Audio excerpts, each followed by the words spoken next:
السلام عليكم ومرحبا بكم معايا في قناتي وقناتكم كويزين سوما.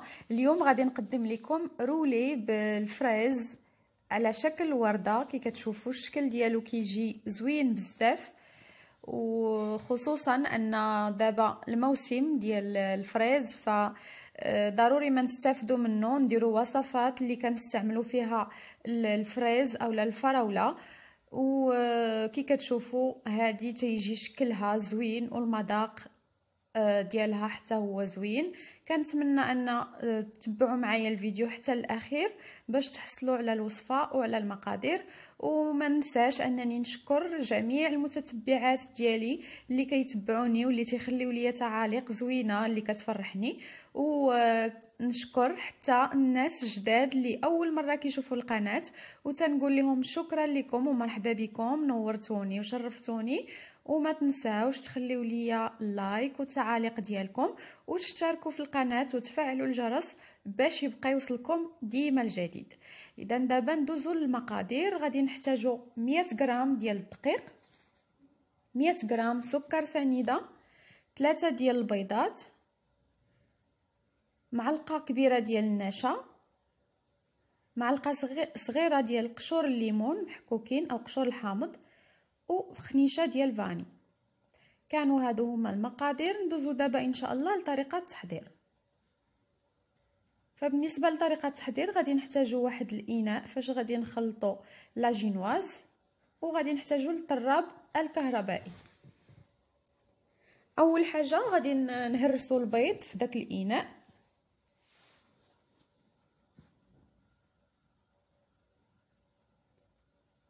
هاد لاجينواز ساهله وتا المقادير ديالها بساط. غادي نزيدو عليها 100 غرام ديال سكر سنيده، خنيشه ديال فاني، ثم القشور ديال الحامض او الليمون، ثم غادي نطربوا الكل بالطراب الكهربائي. نطربوا مزيان حتى تولي هاد العناصر يوليو مضوب الحجم ديالهم ويوليو على شكل كريمه بحال هكا كي كتشوفوا. يعني كنطلعوه كنعطيوه الوقت ديالو لمده شي ربع ساعه وحنا تنطربوا باش لاجينواز تنجح معانا. من بعد غادي نحيدوا الطراب وناخذوا واحد لا ماريز اولا ملعقه خشبيه، ونضيفوا هذيك المعلقه ديال النشا ونخلطوه دائما بحركه دائريه من التحت للفوق. ومن بعد نضيفوا الدقيق بالتدريج، نضيفوه على 2 دفعات باش ما يغلبش علينا، وندخلوه مزيان. الدقيق يكون مغربل، ونضيفوا الدفعه الثانيه، ودائما حركه دائريه من الفوق لتحت حتى كيدخل لينا داك الدقيق كامل كيدخل لينا في الخليط اللي درنا ديال البيض. ومني تندخل الطحين تنحصل على هذه النتيجه. غادي نحتاج دابا واحد الطاوه اللي كتدخل الفرن، وغادي ناخذ الورق ديال المطبخ. غادي كنسردو شويه انا وتنعصرو مزيان، وعاد تنديرو في الطاوه باش كيشد ليا بلاصتو.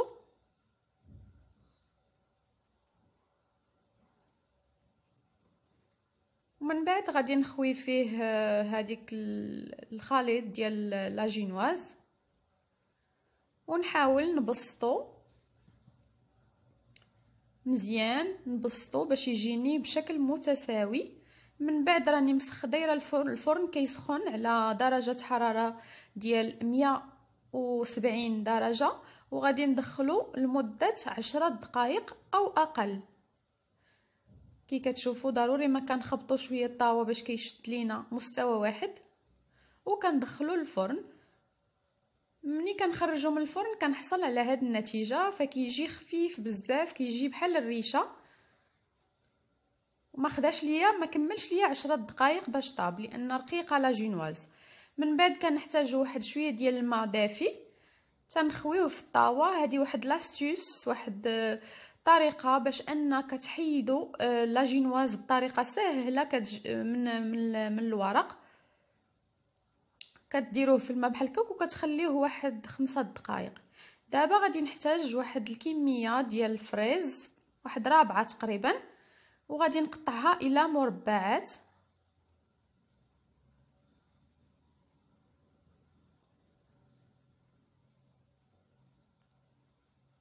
على هذا الشكل. انا غادي نستمر حتى نقطع الفريز كامل ونتلاقى معكم. مني قطعته غادي نحتاج سنيده معاه، وغادي نحتاج الحامض. غناخذ واحد الكاسرونه غادي ندير فيها الفريز،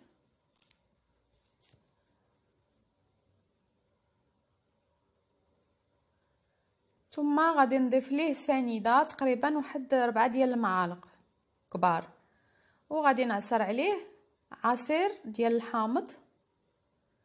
غنعصر عليه حامضه، هاد الحامضه عندي شويه صغيره غنعصرها كامله.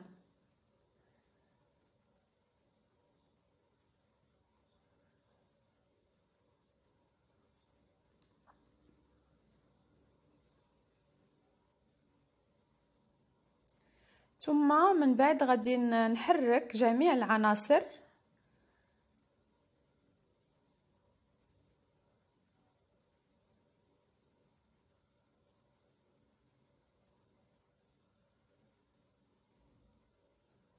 نحرك مزيان باش يطلق ليا الفريز ستيرو، ومن بعد نشعل عليه النار ونخليه على عافيه متوسطه حتى يطلق ليا داك السيرو ديالو. من بعد ملي كيطلق السيرو كنحاول نحول هاد الفريز كنحولو لشي اناء اللي يكون شويه بحال هكا يكون واسع. انا عاود درتو في مقله باش ينشف ليا مزيان ويطلق ليا اللون ديال الفريز باش يرجع للون الاصلي، حيت في الاول فاش كيطلق الماء كيولي شويه باهت. مني تنخليوه بحال هكا بشويه بشويه تينشف تيرجع ليه اللون. دابا غادي نحيد هذيك لاجينواز من الماء، كي قلت لكم تنخليوها واحد 5 دقائق هكاك في الماء. وغادي تشوفوا معايا دابا كيفاش غتحيد بواحد السهوله.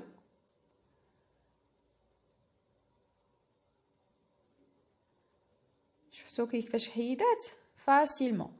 دابا غادي ناخذ هذيك الجهه السارده غادي نحط عليها لاجينواز ونعاود ندير فوق منها واحد الورق، ونجيب واحد السربيته تكون نقيه ونبدا نلوي لاجينواز على شكل رولي باش يشد ليا لا فورم ديالو. نخليه جانبا وندوز نكمل العناصر الاخرى.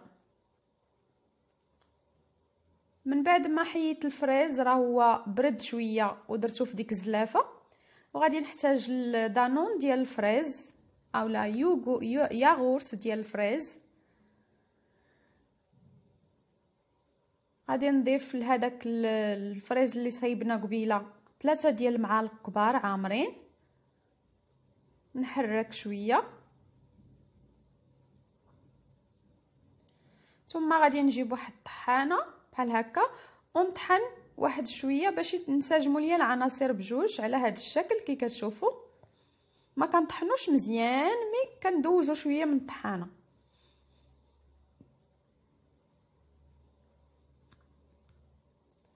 دابا راه رجعت لاجينواز اللي خلينا قبيله تشد لينا الشكل. غادي نسرحها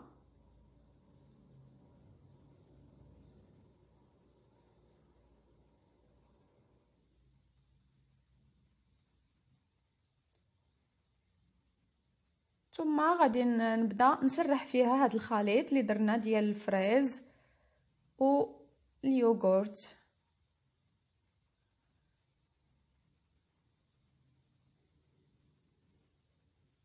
كي كتشوفوا وزعتو على لاجينواز كامله. من بعد غادي نبدا نرولي في هذا البسكوي غولي، كنروليه مزيان شويه بشويه مع الحفاظ على ديك الحشوه باش ما ندفعوهاش كلها، يعني ما نوركوش في هاد المرحله، ما نوركوش بزاف، كنلويو بشويه بشويه باش ما يخرجش لينا جميع هذيك الفريز اللي لداخل. من بعد كنلويه في واحد الورق وتنخليه في الثلاجه لمده ساعتين على الاقل. انا راه خليته ليله كامله ودابا الصباح جيت باش نكمل الوصفه. هذاك اللي درت في الاول كاع دوك المراحل درتهم في الليل، وفي الصباح غادي نكمل المراحل المتبقيه. هنا غادي نحيد الجوانب ديال البسكوي غولي، ما تيكونوش مقادين، كنحيدوهم نتخلصوا منهم.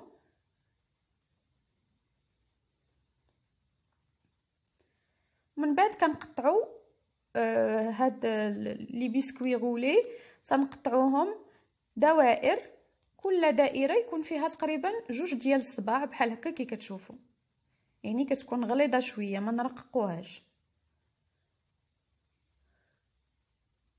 بحال هكا كي كتشوفوا الشكل ديالها تيجي رائع جدا.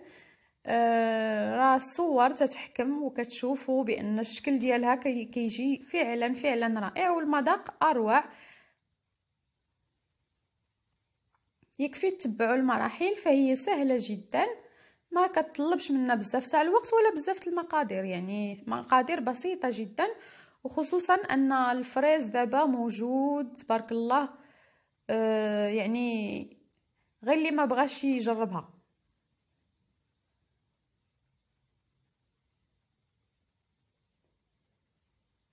هنا قطعت جميع الدوائر، وغادي نحتاج لواحد القطاعه بحال هكا اولا اللي كدير لينا شيبس،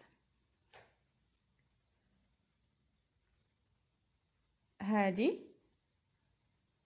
وغادي نبدا نقطع بها الفريز باش يعطيني شكل متساوي، يعطيني نقدروا نديروا هذه المرحله بالموس، ولكن من الاحسن تكون بحال هكا بالقطاعه. الا درتوه بالموس فحاولوا ترققوه مزيان وديروه الشكل واحد، يعني قياس واحد. غادي نستمر انا في تقطيع الفريز كامل، وهنا قطعته. في هذه المرحله غتحتاجوا عاوتاني تقريبا واحد 4 ديال الفريز. هذا هو الجيلاتين اولا ماشي الجيلاتين عفوا، الناباج اللي صايبنا المره اللي فاتت راه بقى عندي في الثلاجه، ودابا راه كندخلو غير الميكرووند وكيرجع كما الاول وتنخدموا به عادي.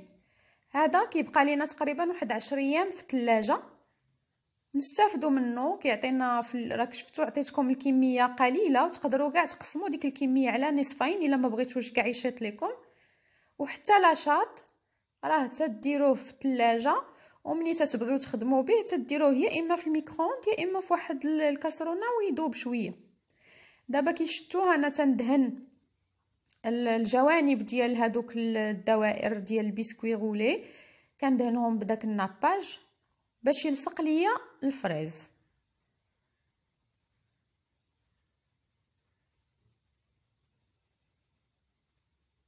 وغتتبعوا معايا دابا طريقه الديكوراسيون ديال هاد الدوائر اولا هاد الرولي ديال الفريز ولا ديال الفراوله، رولي الفراوله.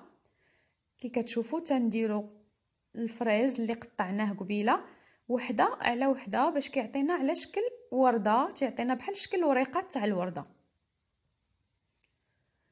وبما انه مرقاق داكشي علاش قلت لكم في الاول ضروري تقطعوه مرقاق، باش هكا باش ديروا وحده على وحده وكيلصقوا مع بعضياتهم.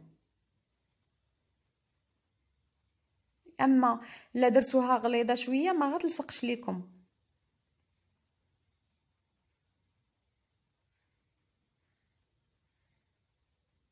وها نتوما تتشوفوا الشكل ديالها راه كيعبر عليها، كتجي شكل رائع ومذاق رائع، شكل راقي جدا. وكتذكرنا بهذا الفصل اللي هو فصل الربيع، يعني حلوه رائعه الا درتيها للضيوف ديالك كتجي زعما غتحمر لك الوجه.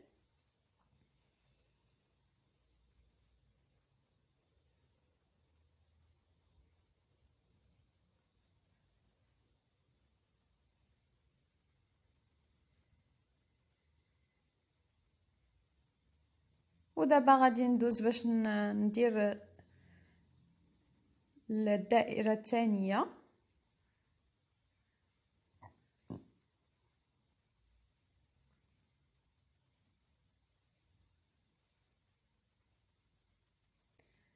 بنفس الطريقة دائما تندهنوا الناباج للجوانب وتنبداو نعزلو في الفريز، ودائما عيننا ميزاننا تنديروا الفريز يكونوا تقريبا قياس واحد باش يجينا حتى الشكل جميل.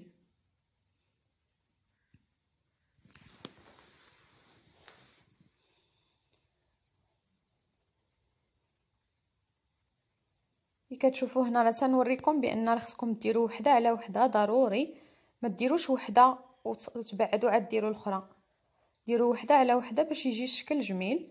ودابا ملي كتساليو تدهنوهم كاملين بالناباج، كدهنوا الفريز كامل باش كيعطينا الشكل ديال الشكل زوين وكيعطينا لا بريونس. وكان هذا هو الشكل النهائي ديال رولي بالفراوله، شكل راقي جدا، حلوه لذيذه لذيذه بزاف. وديال هاد الوقيته ديال فصل الربيع كتفتح النفس، يعني يكفي انك غير تشوفي فيها كتفتح النفس. كنتمنى تجربوها وتردوا عليا الخبر، لانها فعلا كتجي لذيذه. ما تنساونيش بتعاليقكم اللي كتفرحني، واللي اول مره كيزور القناه ما تنساش دير ليا لايك وتشترك في القناه باش وتفعل الجرس باش يبقى يوصلك ديما الجديد. وشكرا لكم على حسن التتبع ديالكم، ونتلاقاو ان شاء الله في فيديو مقبل باذن الله. مع السلامه. كانت معكم كويزين سوما.